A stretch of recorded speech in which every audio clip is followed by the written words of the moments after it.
Bom dia, pessoal. Então, espero que vocês estejam bem na quarentena e dando continuidade, então, às nossas aulas. Ontem eu coloquei no Classroom um filme para vocês assistirem, né, que mostra o fim do mandato do Vargas, o segundo mandato dele, o suicídio dele, né.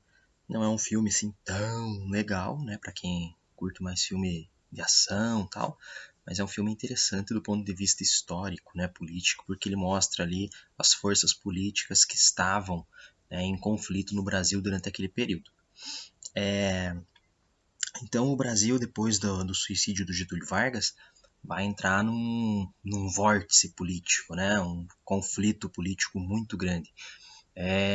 Nós temos então o vice do Getúlio Vargas, que era um político da oligarquia do Nordeste, chamado Café Filho.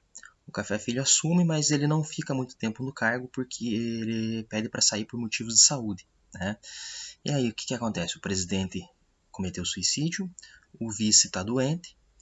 Quem governa o Brasil? Né? As eleições ainda iam acontecer, alguém tem que governar o Brasil. Nesse caso, a Constituição previa o quê? O presidente da Câmara. Tá? Então, o presidente da Câmara dos Deputados assume como presidente até as eleições, né? Tem um novo vencedor, uma nova posse de um novo presidente. Esse presidente da Câmara era um político da UDN, lembra lá da UDN, do Carlos Lacerda, o principal rival político do Vargas? Pois é, o Carlos Luz, né, era o presidente da Câmara nessa época, membro da UDN. Então ele assume e, como político da UDN, ele tenta instituir um golpe, né? Um golpe, um autogolpe, né? Mais especificamente porque ele já estava no poder. Então o que ele tenta fazer? A ideia dele era impossibilitar, né, essa nova eleição e se manter no cargo. Tá? Então ele busca apoio de setores econômicos, tá? Da economia, né, o pessoal rico, e dos militares, né, e encontra apoio nesses militares.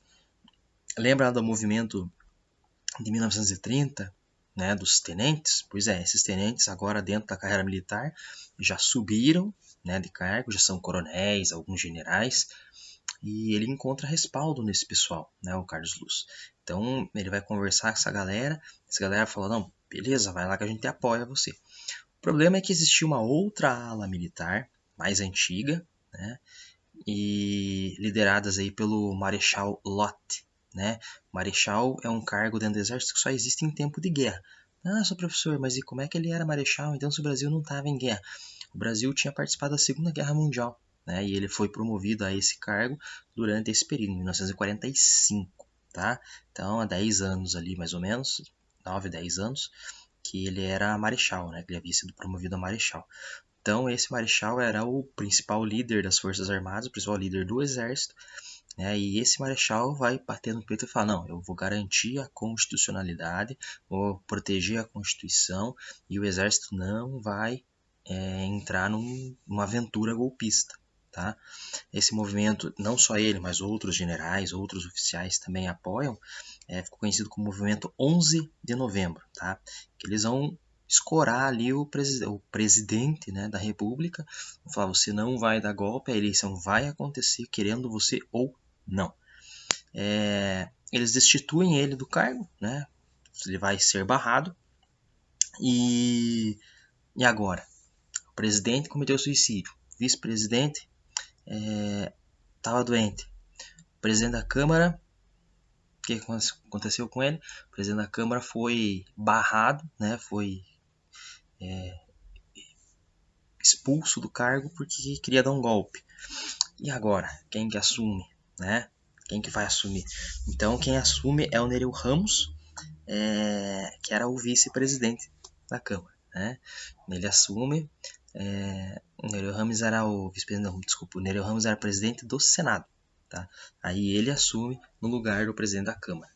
Tá? Então, veja, 4 estágios da República tiveram que participar para terminar o mandato do Vargas. Para vocês verem como estava, né, conflitante. O pessoal acha que os professores de história vão sofrer para explicar agora essa época política do Brasil. Essa época política também foi bem intensa, né? Imagine, em questão ali de meses, a gente tem o suicídio de um presidente, o vice que sai por motivo de doença, o substituto do vice, que é o presidente da Câmara, é retirado por uma junta militar, e quem tem que assumir é o presidente do Senado, né? Tudo isso em questão de meses, então o negócio estava fervendo muito. Tudo isso em meio a uma preparação para eleições. Então era um momento de efervescência política, muita disputa, disputa retórica principalmente, né? Então tinha uma ala ali da mídia, os jornais controlados pelo Carlos Lacerda, que vociferavam contra isso, né? Nós tínhamos, por outro lado, alguns membros do exército que tentaram dar um golpe, e dentro do próprio exército um outro grupo de militares que eram defensores da legalidade, eram legalistas, né? Liderados pelo Marechal Lott. Então foi um momento muito conturbado da história, muito excêntrico, né? O negócio estava fervendo mesmo. Resultado disso é que as eleições acontecem, né? Em 55 acontecem as eleições, e aí o candidato, né, que vai vencer as eleições é o Juscelino Kubitschek.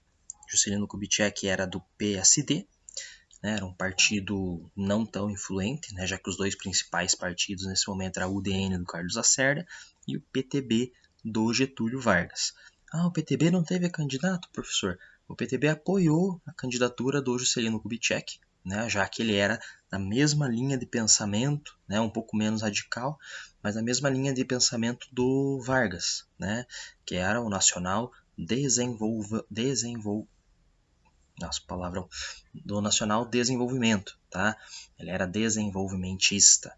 Então, esse pessoal que acreditava que o Brasil deveria crescer por suas próprias forças, né?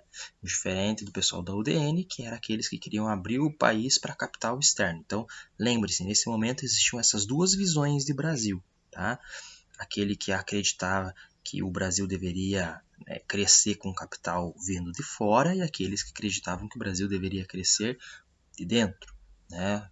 Dar prioridade à indústria nacional de base, às estatais, né? Esse é o pessoal do lado do Vargas. O pessoal do lado da UDN, do Carlos Lacerda, era o pessoal que acreditava que tinha que crescer junto com os Estados Unidos, tá? Não se esqueçam que esse momento é aquele momento da Guerra Fria, né? E o Brasil busca esse alinhamento aos Estados Unidos, certo? Então nós temos aí a vitória, mais uma vez, do discurso varguista. E essa vitória ela é completa, porque além do candidato a presidente que o partido do Vargas apoiou ter vencido a eleição, nessa época, a eleição ela acontecia de forma distinta do que acontece hoje. Hoje nós temos uma chapa, né, presidente e vice. Nessa época, eram eleições separadas. Então, tinha uma eleição para presidente e uma eleição para vice-presidente. Tá? E quem venceu a eleição para presidente foi o JK, e quem venceu a eleição para vice-presidente foi o João Goulart, né, o famoso Jango, que era herdeiro político do Getúlio Vargas, né? Era uma espécie de filho político do Getúlio Vargas, né? Seria uma espécie de Dilma, né? E o Vargas seria o Lula, tá? Então é mais ou menos isso. Ele era o herdeiro político do Getúlio Vargas, do PTB, e ele teve mais votos do que o próprio Juscelino Kubitschek, tá? Então, talvez se eles tivessem imaginado isso, o Jango teria saído candidato a presidente e não a vice, né? Mas o fato é que ele venceu a eleição para vice com mais votos do que o presidente, né? E os dois iriam assumir em 1956. Mas a UDN, mais uma vez, vai lá, pressiona com os militares, né? E inicia um movimento, né, para impedir a posse do JK e do Jango, dizendo que isso era uma afronta, né, que eles que havia tido fraude eleitoral, né, tal, e toda aquela conversa de oposição, né, tentando embargar. E o problema é que eles tinham apoio de uma ala de militares.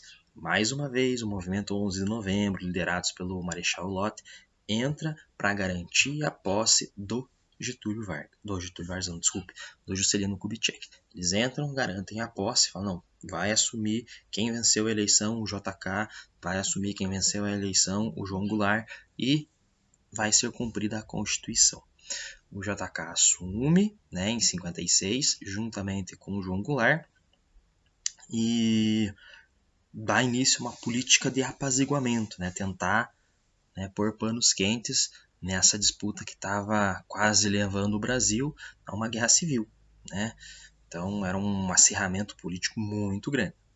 A gente vai ver que esse mesmo pessoal que estava, né, na mídia aqui em 56, esse pessoal que estava do lado da UDN, são os mesmos militares que lá em 64, né, dali uns quase 10 anos, né, para frente, vão dar o golpe militar no Brasil. Vão conseguir desferir o golpe que eles queriam já em 56, só que foram freados pelo Marechal Lott e por outros oficiais que garantiram a legalidade, ficaram conhecidos como legalistas. Tá? Então é isso que vai acontecer pós-morte do Getúlio Vargas, né? Toda essa efervescência, esse rebuliço, né? Essa treta política muito grande, que culmina com a eleição do Juscelino Kubitschek e do João Goulart, que vão dar início a uma política de apaziguamento. De 55 a 56, durante o período de eleição, o Brasil ficou sob estado de sítio. Né? O que era estado de sítio? Era uma espécie de estado de guerra, né? Uma guerra interna. Então, as liberdades ficavam condicionadas, a imprensa ela era censurada, as pessoas não podiam dar declaração muito fortes, era proibido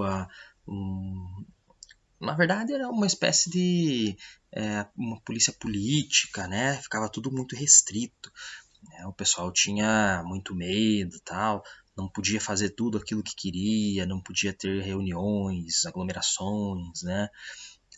Tudo isso era muito vigiado por medo, né, de algum tipo de golpe, de algum tipo de manifestação mais forte por parte dessas forças militares que eram contrárias à eleição do Juscelino e do João.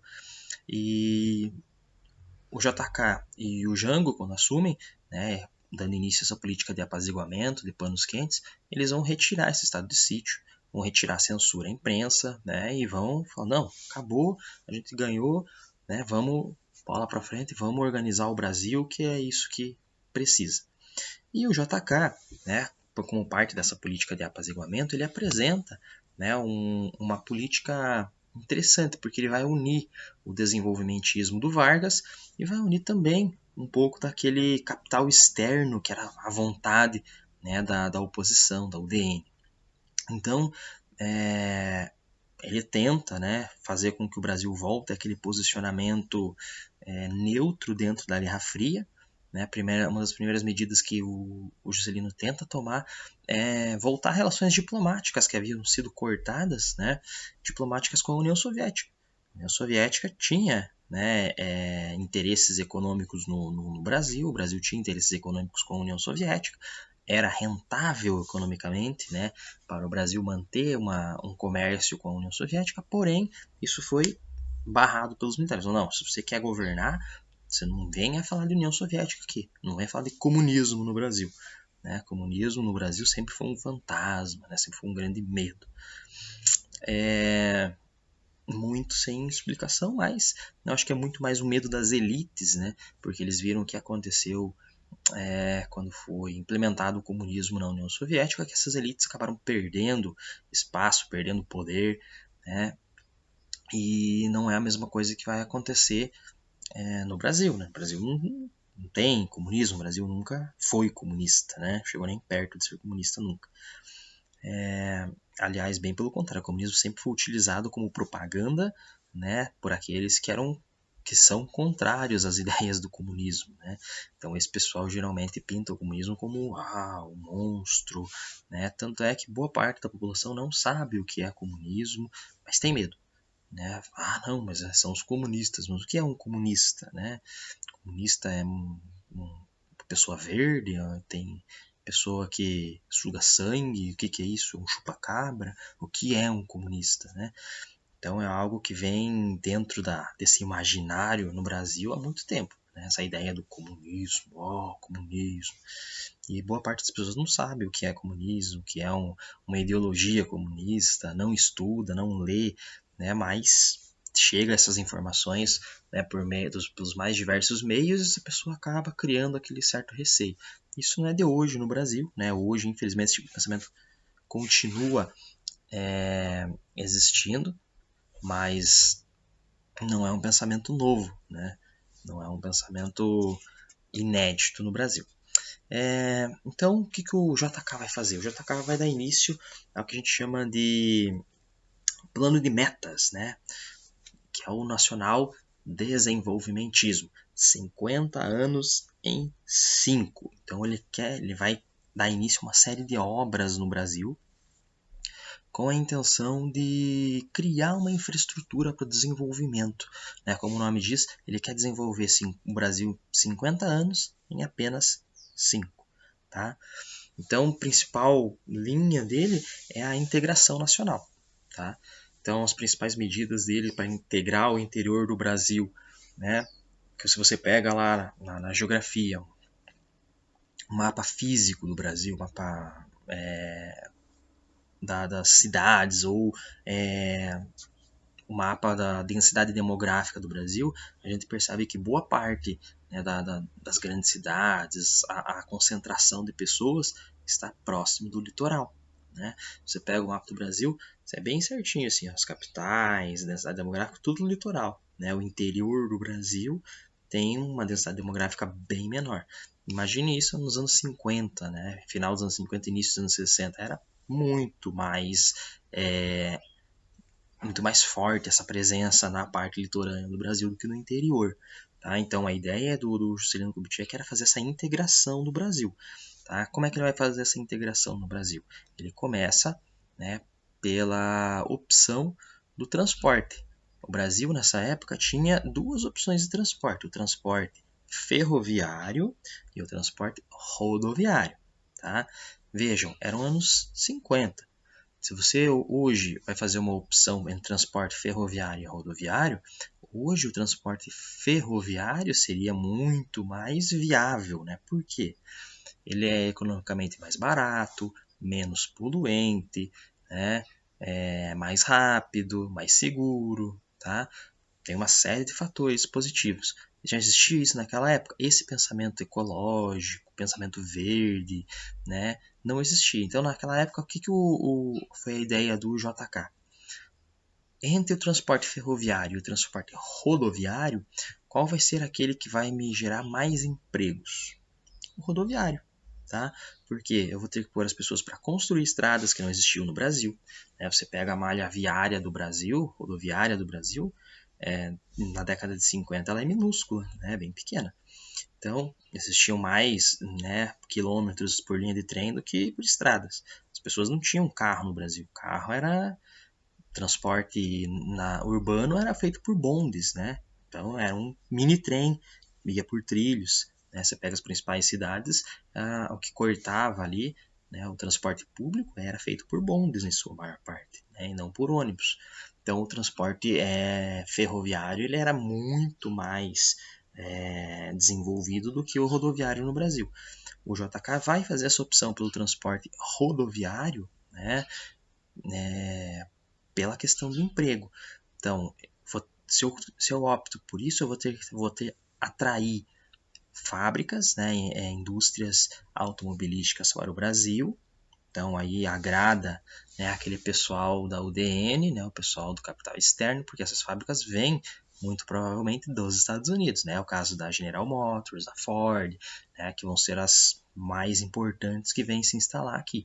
Então ele traz esse pessoal para cá, né, essas fábricas montadoras traz dinheiro de fora para cá, agrada essa ala extremista, né, o pessoal da UDN, os lacerdistas, e da mesma forma ele vai acabar desenvolvendo, porque ele gera empregos, né? Essas fábricas precisam de operários, tá? Posteriormente, né, eu vou precisar também de vendedores de carro, oficinas mecânicas, borracharia, posto de combustível. Tudo isso vai gerar, vai fazer com que cresça. Além disso, para construir as estradas eu vou precisar de mão de obra, né? Então a ideia dele era ampliar essa rede de emprego, fazer com que muitas pessoas conseguissem trabalhar, gerar a maior quantidade de emprego possível, para que esse pessoal, para que esse transporte rodoviário gerasse, além dessa integração, um aumento no número de empregos. Fazia parte, né, das metas do desenvolvimento do Juscelino Kubitschek. Além disso, outra medida que ele vai tomar é algo que já estava previsto desde a proclamação da República, né, em 1889, que era a mudança da capital do Rio de Janeiro, a cidade do litoral, para o interior, né? Lembra, integração nacional. Então ele muda, né, para o centro do Brasil, né, Brasília. Então, Juscelino Kubitschek vai ser o presidente responsável por tirar do papel algo que já havia sido previsto em 1889. Né? E só na década de 60, né, ele vai conseguir levar a capital do litoral para o interior. Né? Ele manda construir Brasília, é o presidente que construiu Brasília. Juscelino também vai ficar conhecido como o presidente Bossa Nova, né? Porque vai ser no período dele que esse gênero musical ganha o mundo, vai ficar famoso, né? É o presidente também que vai trazer a tecnologia para a produção as primeiras emissoras de televisão, né? Até então o rádio era o mais popular, vai continuar sendo o meio de comunicação mais popular, porém com o JK chega as primeiras televisões, os primeiros canais de televisão começam a se estabelecer no Brasil, né? A televisão começa a se difundir no nosso país, tá? Então, esse vai ser o governo do JK, vai trazer muito dinheiro de fora, tá? Que era dinheiro que estava dando sopa, né, no mercado. Os americanos estavam lá, ó, quem quer dinheiro igual o Silvio Santos, né? Todos aqueles que se alinhavam aos seus ideais capitalistas recebiam esse dinheiro. Obviamente, isso vai ter um custo. Ninguém dá dinheiro de graça, né? Você sabe que, inclusive na tua casa, você chega lá, tua mãe te oferece um dinheiro, teu pai te oferece um dinheiro, você já, o que você quer, né? É muito difícil alguém dar dinheiro de graça para você sem ter um motivo. Né? Ah, quer 50 reais? O que eu tenho que fazer? Né? Não é bem assim o negócio. Então, vai acontecer a mesma coisa entre Brasil e Estados Unidos. Tá? Tem dinheiro aqui para você construir suas estradas, para você fazer isso, isso e aquilo. Né? Mas tem uma contrapartida. Né? E qual que é essa contrapartida? Depois esse dinheiro volta para lá. Né? Então não existe mágica nisso. Né? Dinheiro do capital externo entra no país, porém ele sai com juros e correção monetária. Então entra 100, sai 150. Entra 200, sai 300. É assim. Né? Não sai de um dia para o outro, mas depois de um certo tempo eles resgatam esse dinheiro com valor. É um empréstimo, não é uma doação. Né? E empréstimo tem juro. Tá? É assim que funciona o mercado, né? Assim que é a vida dos adultos, certo, pessoal? Então, é isso, né? O JK vai ser o presidente, um dos mais caricatos, um dos mais com uma alta popularidade, né? O presidente Bossa Nova, um presidente muito bem quisto, né? Que vai sofrer para conseguir se estabelecer como presidente do Brasil, mas depois que ele entra vai conseguir ficar, né? E vai conseguir fazer um governo bem positivo do ponto de vista na época, né? Vai ficar famoso por ser o presidente da construção de Brasília, né? E vai ficar famoso por ser o presidente do carro, né? O presidente, né? Na época até os jornais traziam ele, né? Charges, caricaturas dele dentro de carros, né? Que é ele que vai fazer a opção no Brasil pelo transporte rodoviário, tá? Hoje o Brasil tem uma das maiores malhas rodoviárias do planeta, né? Muita estrada no Brasil, mas isso tem início com o Juscelino Kubitschek. Antes, o principal meio de transporte no Brasil era o ferroviário, e ele que faz a opção pelo rodoviário. Como expliquei para vocês, tudo porque geraria mais emprego, geraria mais renda, dinheiro, certo?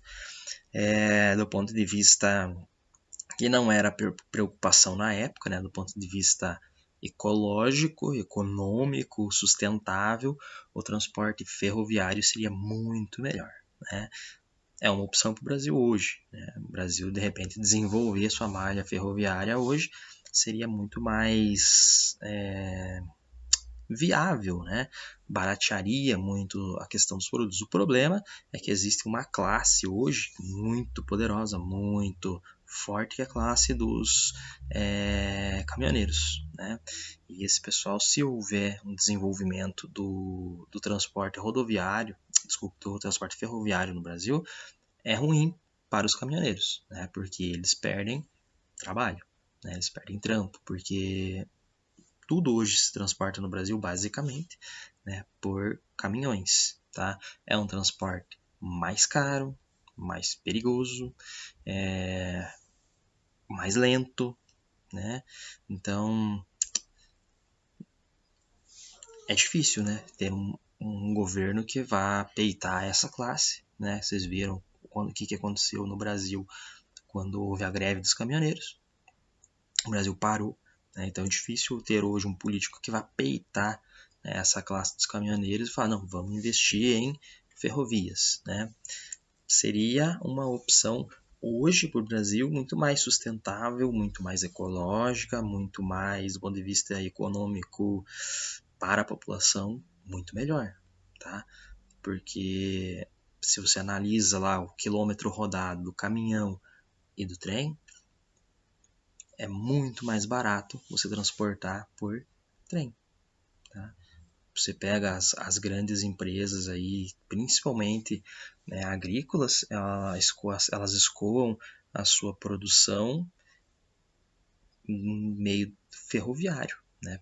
Eles escoam essa produção geralmente para Paranaguá, né, para os portos do Brasil, as que têm acesso à malha ferroviária, eles optam por esse tipo de transporte porque ele é muito mais barato do que o rodoviário, né? Então, mas aí entra aquela questão de interesse político e econômico, né? Quem vai peitar os caminhoneiros? Quem vai desenvolver a malha ferroviária no Brasil hoje, né? Alguém imagina um presidente fazendo campanha falando, não, vou desenvolver a malha ferroviária, né? Os caminhoneiros que se dane. Ninguém vai pensar dessa maneira, né? E até a gente vai falar, nossa, que malvado, né? Só que para a população, para o consumidor, isso seria economicamente bem mais viável, certo? Então é isso, pessoal, por hoje, tá? Vou passar uma atividade para vocês, né, para que vocês respondam e entreguem ainda na aula de hoje, beleza? Então, qualquer dúvida estou à disposição. Leiam, perguntem, pesquisem, assistam vídeos no YouTube sobre esse assunto, que é bem interessante, né? Esse momento político no Brasil na década de 50, 60 ali é bem parecido com o momento político do Brasil que nós vivemos hoje, né? Um momento conturbado, um momento bem complexo, tá? Então, como eu falei, qualquer dúvida estamos aí, continue mantendo a quarentena, o distanciamento social, né? Infelizmente vacina só pro ano que vem mesmo, né? Provavelmente a aula também só pro ano que vem. É muito difícil a gente garantir que as aulas possam voltar esse ano com segurança, né? Então, espero poder estar com vocês aí o mais brevemente possível e até mais.